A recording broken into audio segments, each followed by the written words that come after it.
Jaya Radha Madhava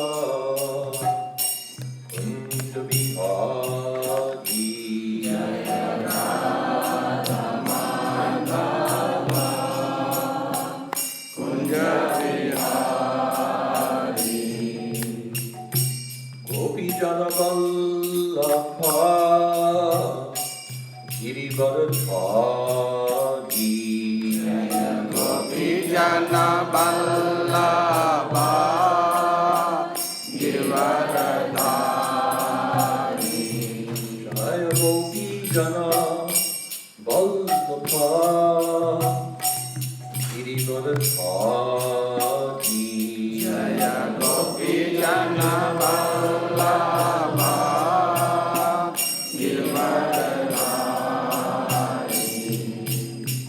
Yashodanandana Raja Jana Ranjana Yashodanandana Raja Jana Ranjana Yashodanandana Raja Jana Ranjana Yashodanandana Raja Jana Ranjana Tira Vanachari Yamuna Tira Vanachari Yamuna Tira Vanachari Yamuna Tira Vanachari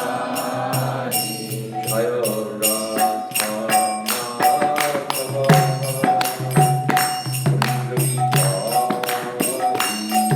Radha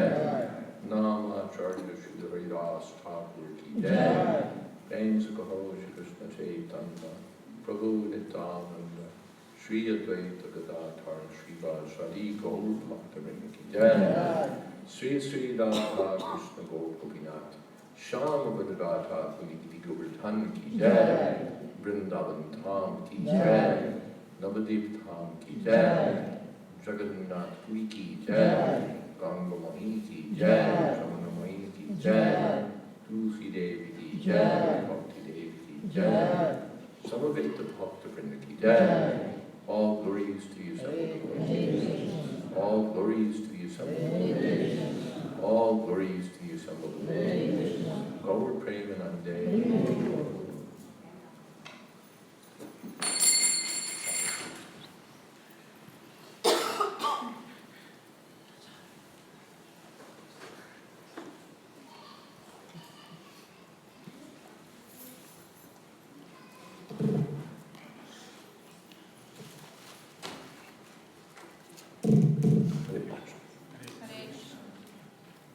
Thank you all very much for coming. This can be turned down a little bit because as you hear it's going ping, ping,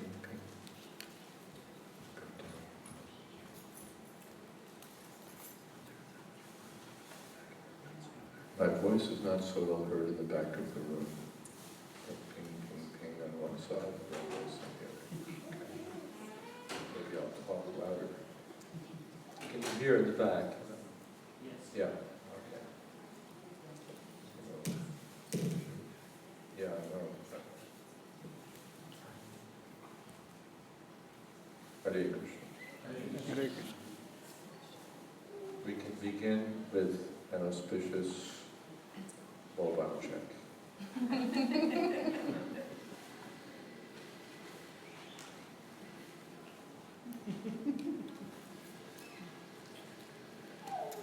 And if I could have a copy of Bhagavad Gita as it is.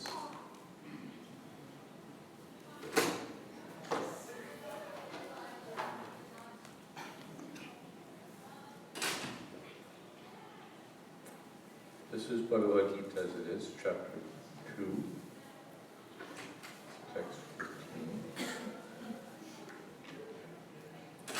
Yam hina vyatiyankyete purusham purushashata sama dukkha sukham thira somna tattvaya kopate.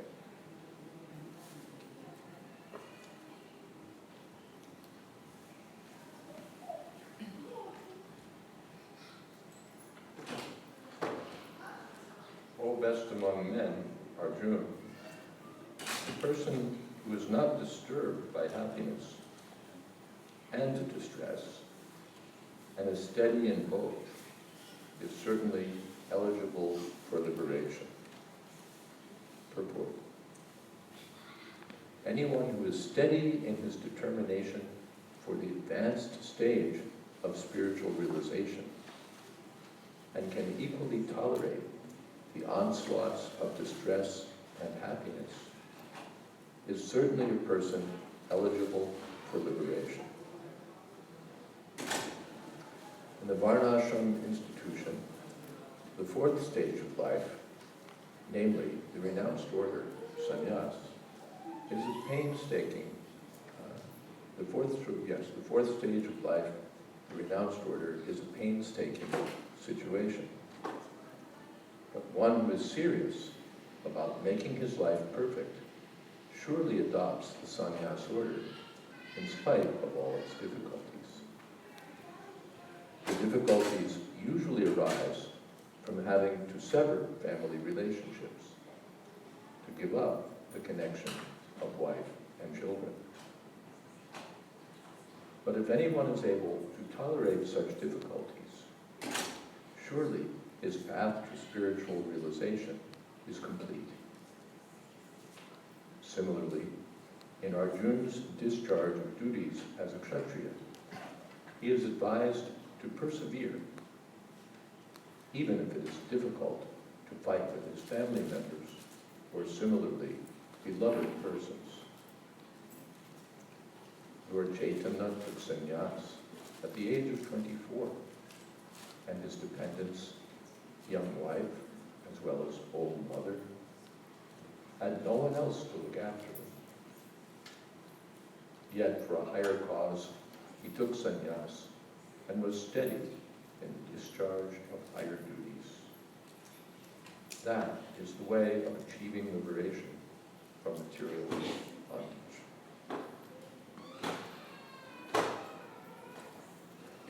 Om Gyanatimirandhasya Gyananjana Shalakaya Chakshurmilitam Nena Tasmai Shri Gurave Namaha. Shri Chaitanya Manobhistam Sthapitam Yena Bhutale Swayam Rupa Padarmayam Tathati Sapadantikam Vande Ham Shri Guru Shri Jata Padakaramam Shri Guru Vaishnavamsa Shri Rupam Sarvajapam Sahagana Lagadatam Tam Tam Sahivam Sadvaitam Savadutam Parijanam Seditam Krishna Chaitanya Devam Shri Radha Krishna Pada Sahagana Lalita Shri Vishakam He Krishna karuna sindho deenabandho jagatpate gopesha gopika kanta radha kanta namaste tapta kanchana gaurani radhe vrindavaneshwari Krishnasute Devi Pranamami Haripriye Vanchakodhataruryascha Krupasindho Devacha Patitanam Pavanebhyo Vaishnavebhyo Namo Namaha Shri Krishna Chaitanya Prabhu Nityananda Shri Advaita Gadadhar Srivasadi Gaura Bhakta-vrinda Hare Krishna, Krishna Krishna, Hare Hare, Hare Rama, Rama Rama, Hare Hare.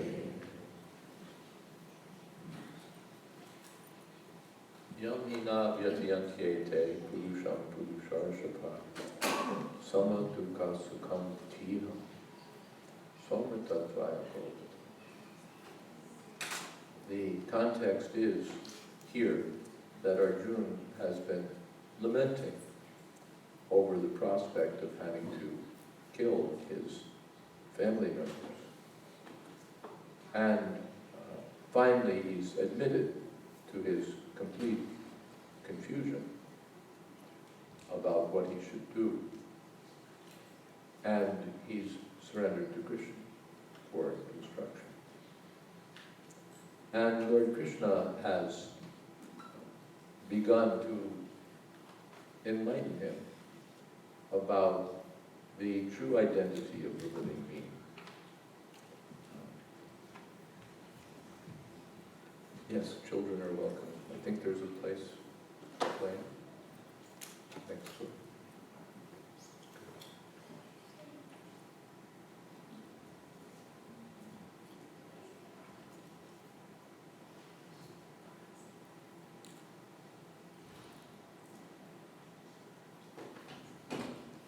I felt like when I was a kid it was torture to have to sit through long lectures. So there are children who have more fun next door. They're most welcome to have a good time there.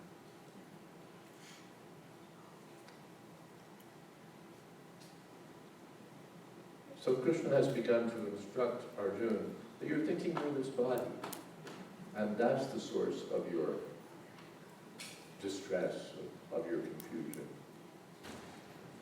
This, you're thinking, this is my cousin, this is my, and this is all rubbish. Because you're not this body. There was never a time when I didn't exist, or you, or all of these kings. We'll always exist. A time will never come when we'll cease to exist. You're thinking in terms of this one little spot life, as if it was everything. And that's why you're bewildered. But our real life is eternal, and we have to think. And Krishna says, just time. Now he says, Yam hina vyatiyantete, one who's not disturbed. Oh, Sharshabha, Estima. Sama dukha sukham hi. Such a person is dhira. Dhira means, Prabhupada's translation is sober, serious, or not intoxicated, calm.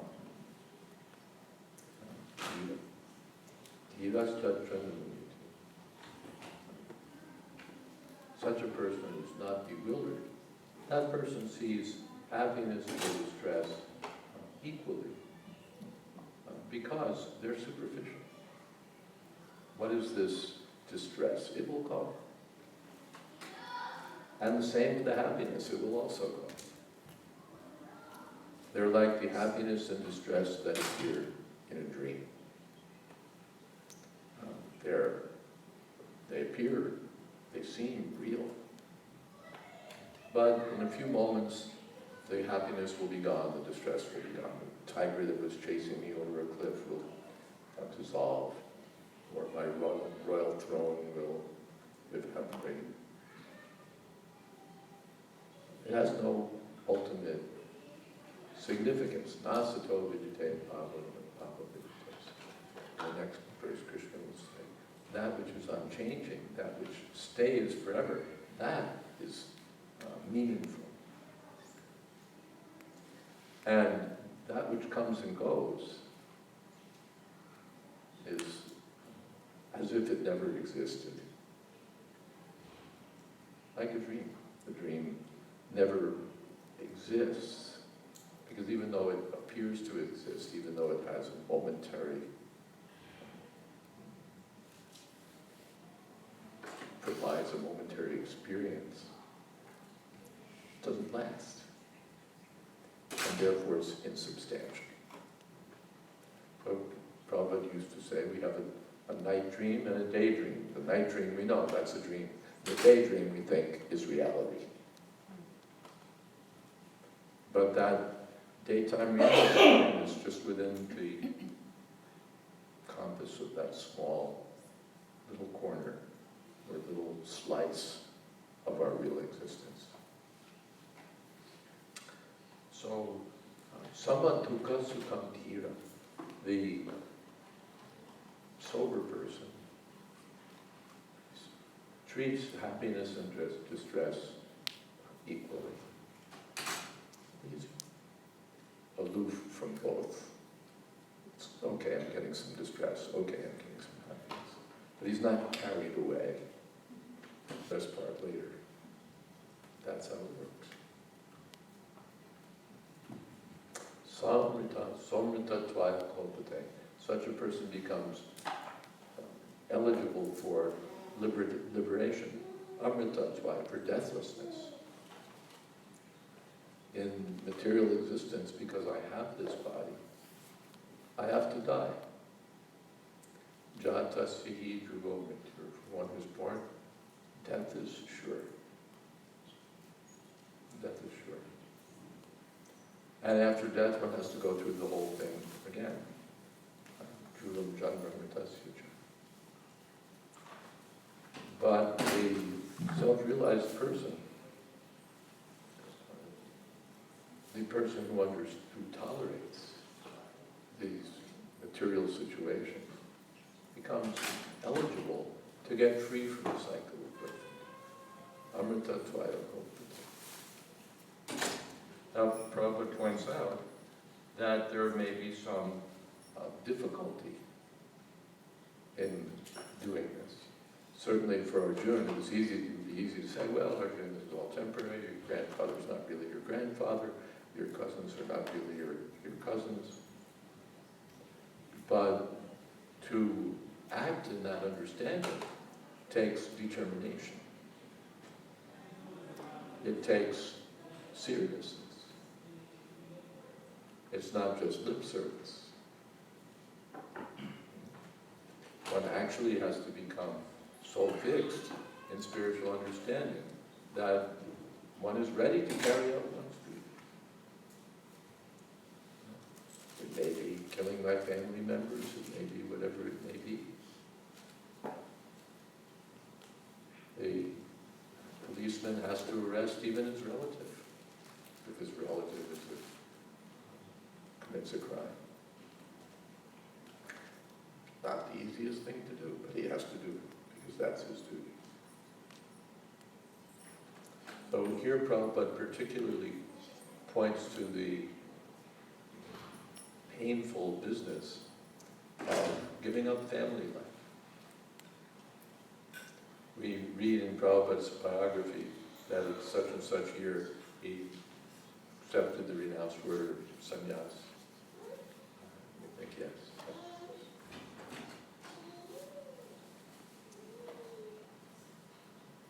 But Prabhupada confided in one disciple that it was very difficult.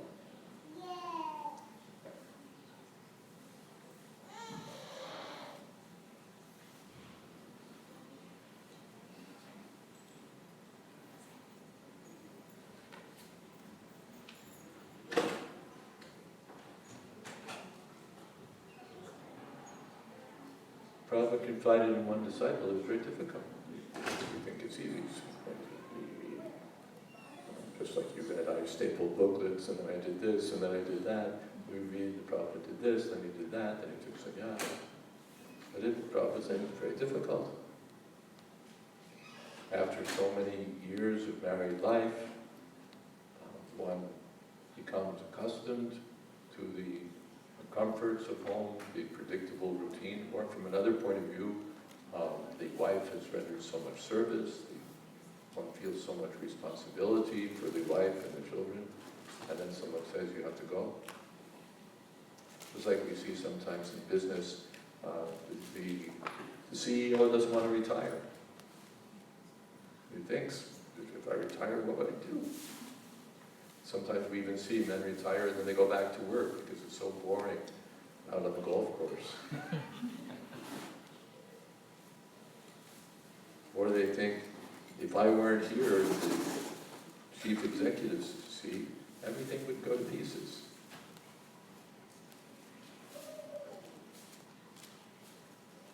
So, it's not easy. But this is a duty. The varnashram system that Srila Prabhupada refers to is a system that guides one's life in 4 stages. There's a man's life, actually, and a man's life in 4 stages. Student life, married life, retired life, and renounced life. It's called varnashram dharma because following this system of life is a duty of the human being who wants to achieve success in the human mission. One, varnashram acharvata purushena parakuman Vishnu arajite panta danyata tosakam. One who wants to achieve perfection in life, and specifically one who wants to satisfy the personality of Godhead, must follow this system. So, brahmachari life, brahmachari gurukule vasantanta gurorita, komara atre pragya dharma sarvata. From childhood one should be trained in Bhagavad Dharma, Krishna consciousness.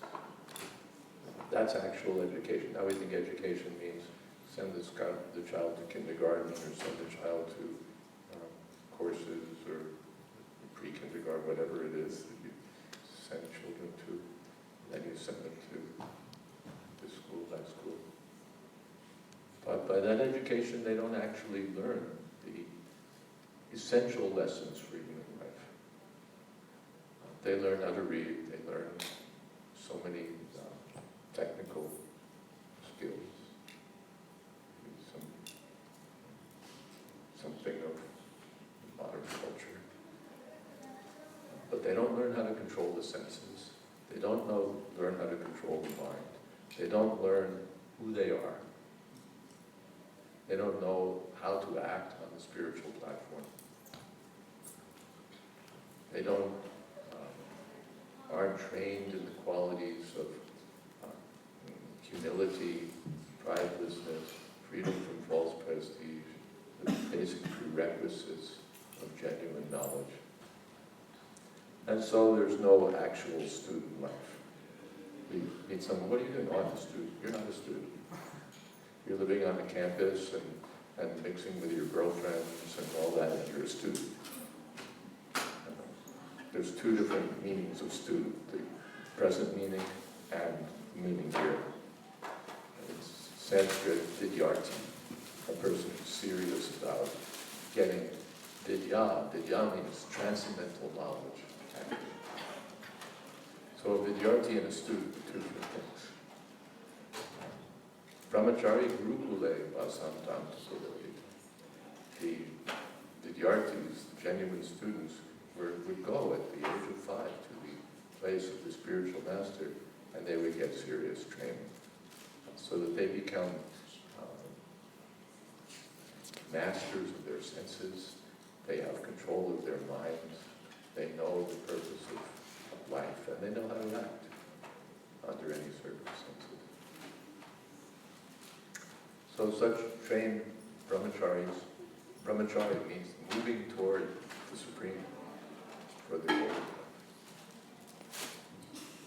So such brahmacharis could remain free from family entanglements for their whole life, or with the permission of the teacher, they could marry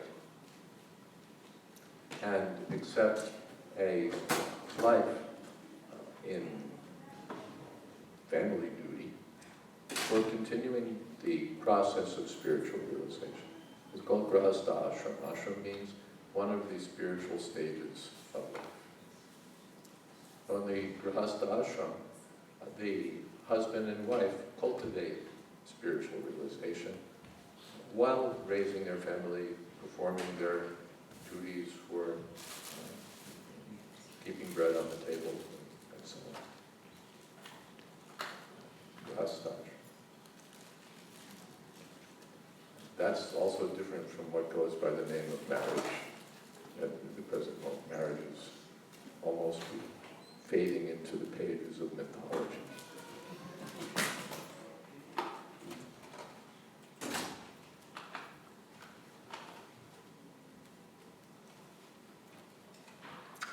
Then there's the third stage, which is retired life. And again, the retirement of the Vedic culture and the retirement of the culture that we live in here are two different things. Now we've retired, and I'm looking forward to retiring. I'm going to go to Florida. I'm going to live in a house in a colony, community with golf courts, golf carts, and all of that, and swim in the pool every day and enjoy my golden years. That's not the retired life of Vedic civilization. Paravavastaya, bodhacharya, jigyasa. That's called failure. To pass through the years of one's old age without inquiring about the purpose of life and simply trying to keep oneself comfortable and happy is just a life of ignorance.